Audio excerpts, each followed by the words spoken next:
할렐루야. 오늘도 주님의 은혜 가운데 있는 우리는 안전합니다. 세상이 아무리 우리를 헤아려 한다 할지라도 여러분 우리는 주님 안에 있습니다.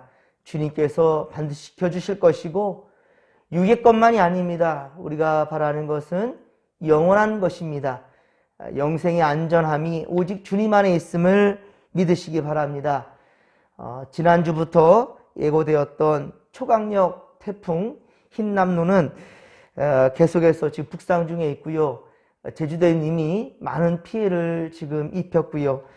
오늘 또 이제 오전 9시경이면 이제 부산에 상륙한다고 합니다.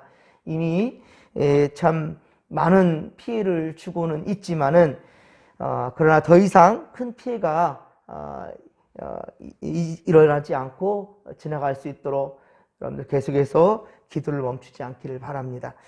계속해서 요한복음 강해를 이어갑니다. 오늘 주시는 말씀은 요한복음 7장 10절로 24절입니다. 예수님을 영접하라. 예수님을 영접하라는 제목으로 주의 말씀 증거할 때 크신 은혜와 또 깨달음이 있기를 바랍니다. 예수님은 그의 동생들이 명절에 올라간 후에 자신도 올라가시되 나타내지 않고 비밀히 가셨다 하였습니다. 초막절에 모인 유대인들 중에는 예수님에 대해서 평가하기를 어떤 이들은 예수님을 좋은 사람이라 그가 병을 고치는 것들을 또 오병이어를 통하여서 많은 사람들의 배고픔을 해결한 것도 보았기 때문에 그렇게 말할 수 있었겠지요. 그런 좋은 사람이라. 하지만 다른 이들은 무리를 미혹하는 자라라고 그렇게 생각하고 평가합니다. 그러나 그것은 사람들의 무지와 완고함 때문이었습니다. 사람들은 스스로는 하나님을 도무지 알지 못하고 찾지도 못합니다. 그래서 로마서 3장 11절에 증거하기를 의는 없나니 하나도 없으며 깨닫는 자도 없고 하나님을 찾는 자도 없다라고 그리 말합니다. 그렇습니다. 사람이 자신의 죄를 깨닫고 회개하게 되는 것과 그리고 성경의 말씀을 깨닫고 믿음에 이르게 되는 것은 하나님의 은혜가 있지 않고서야 이것은 불가능한 일입니다. 또한 우리가 다른 이들이 구원받기를 원한다 한다면 우리가 제일 먼저 해야 될 것, 우선순위는 바로 하나님의 은혜와 긍휼을 구하는 것입니다. 불쌍한 마음이 들어야 되는 거예요. 예수님도 사람들이 무리가 나오는 것을 보고 불쌍히 여겼다 하였습니다. 여러분들에게도 그 육체뿐만 아니라 영혼을 불쌍히 여기는 마음이 있다 한다면 여러분들 입술은 가만히 있지 않을 것입니다. 반드시 예수님을 전하여서 그 예수 믿게 하여서 구원에 이르도록 여러분들 그런 마음이 있어야 된다는 거예요. 근데 먼저는 하나님의 은혜와 긍휼을 구해야 된다라는 것이죠. 14에서 24절까지의 말씀은 예수님께서 이제 자신을 스스로 증거하시고 교훈하는 말씀입니다. 레위기 23장 34절, 레위기 23장 34절에 보면 초막절은 7일간 지키게 되었는데요. 본문 14절에 보니까 이미 명절, 이 초막절이죠. 이 중간이 되었습니다. 연중 3대 절기, 유대교회는 3대 절기가 있는데 유월절, 맥주절, 초막절입니다. 자, 모든 남자들은 예루살렘에 올라가 하나님께 경배하여야 했습니다. 그러니까 1년에 적어도 3번 이상은 예루살렘으로 올라와야 한다는 것이죠. 자, 앞서 8절에서 예수님은 이 명절에 아직 올라가지 아니하고 갈릴리에 머물러 있다고 했지 않습니까?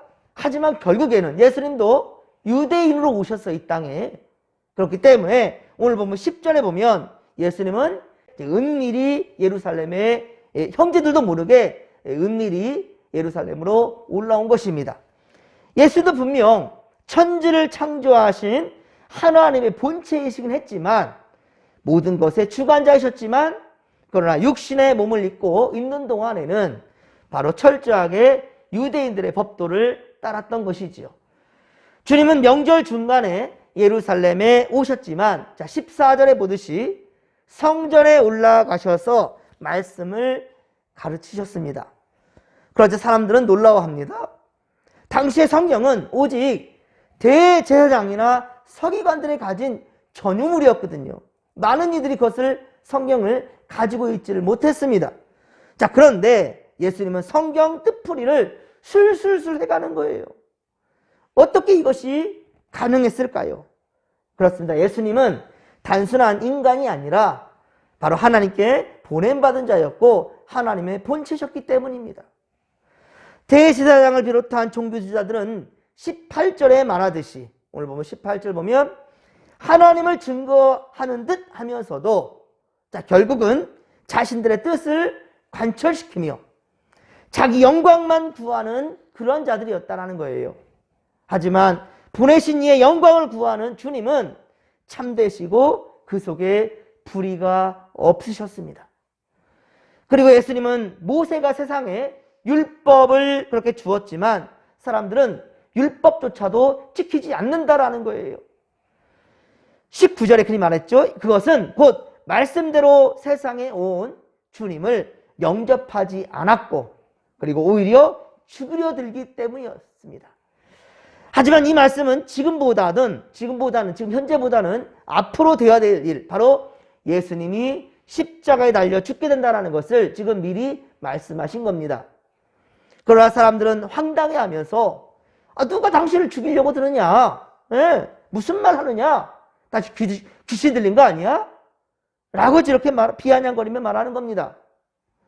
22절에 유대인들은 모세의 율법을 폐하지 않으려고 안식일에도 할례를 베풀고 그리고 할례를 받았다고 하였습니다.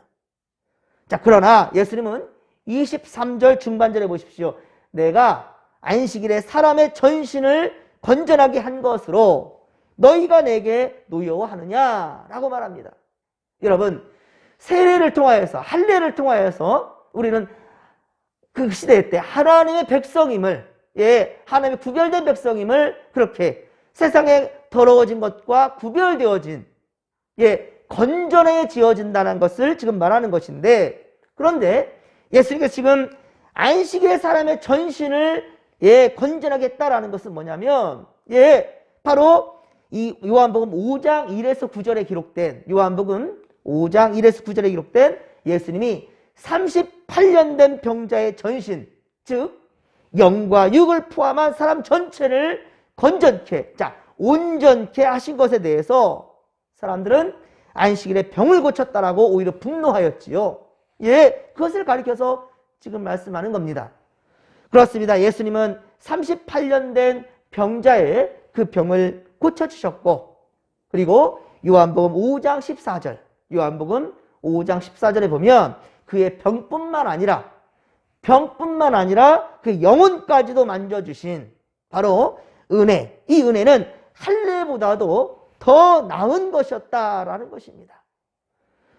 예수님은 하늘에서 내려온 살아있는 떡이었으므로 영생을 주시는 분이셨는데 사람들은 주님을 그렇게 알아보지도 못했고 영접해드리지 않았다는 것이죠.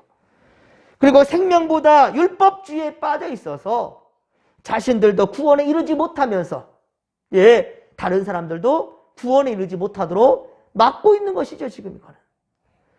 그리고 결국에는 예수님을 십자가에 못 박아 죽게 하였으니 이보다 더 큰 죄가 어디 있겠습니까? 24절, 여러분 오늘 24절을 같이 읽겠습니다. 외모로 판단하지 말고 공의롭게 판단하라 하시니라. 아멘. 할렐루야. 외모로만 거룩한 척 하지 말라는 거예요. 속은 병들어 썩어가면서 외모는 회칠한 무덤처럼 그리 하지 말라는 겁니다. 그렇습니다. 사랑하는 성도 여러분, 사람들은요 법과 질서를 만들고 또 그것을 지키며 살아가고 있습니다. 교회도 마찬가지입니다. 성경을 중심으로 교회의 법과 내규가 있습니다.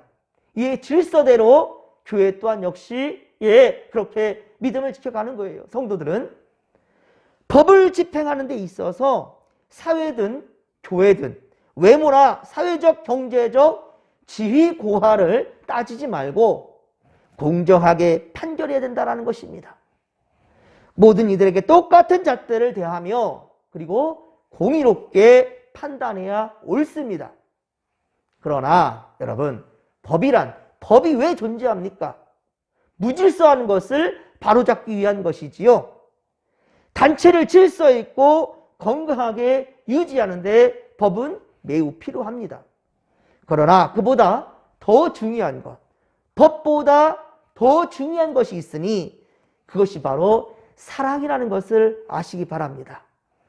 예수님께서 공의로운 것은 오직 죄 많은 이 세상을 구원하시고자 묻지도 따지지도 아니하고 짊어지신 바로 예수님이 대신 우리 인생이 짊어지고 죽어야만 되는 이 십자가를 본인이 짊어지신 것입니다. 죄 지은 자가 그 죄값을 치르는 게 법이에요. 눈은 눈, 이는 이로 갚으라고 그랬잖아요.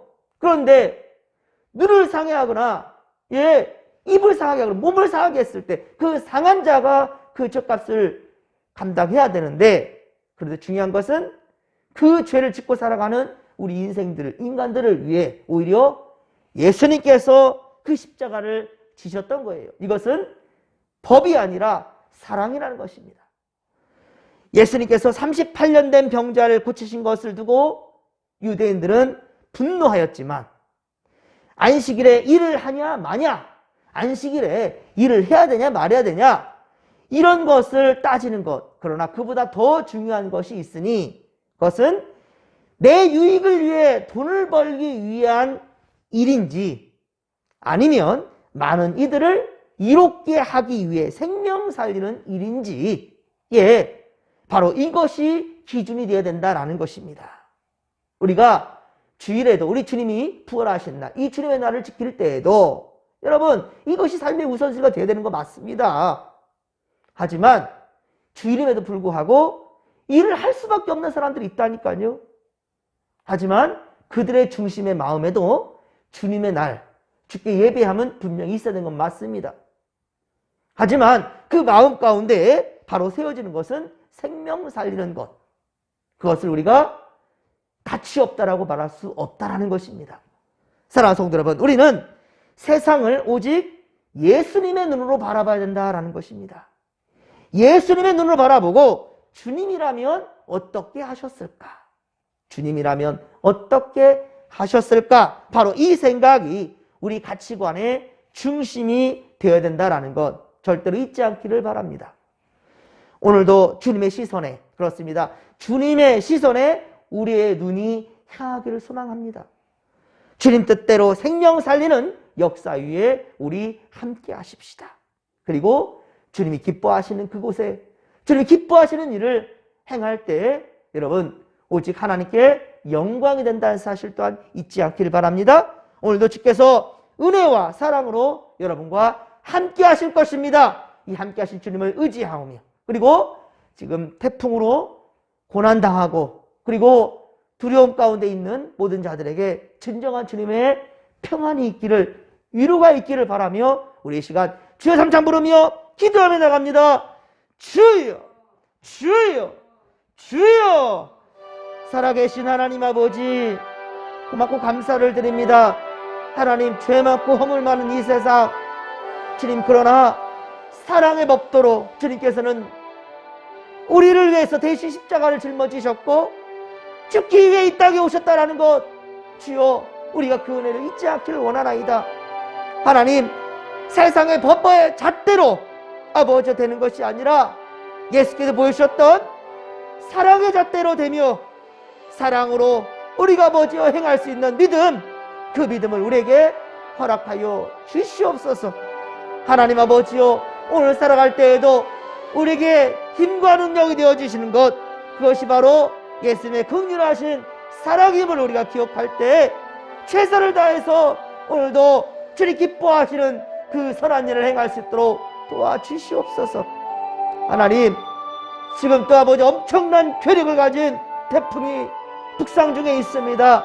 이 벌써 많은 피해를 입은 자들에게 그러나 주님께서 위로의 손길로 함께하여 주시옵시고, 주님 하나님 아버지, 오늘 또 두려움에 떨고 또 아버지 고민하는 아버지 모든 자들, 주여 주님께서 함께하여 주시옵길 원합니다.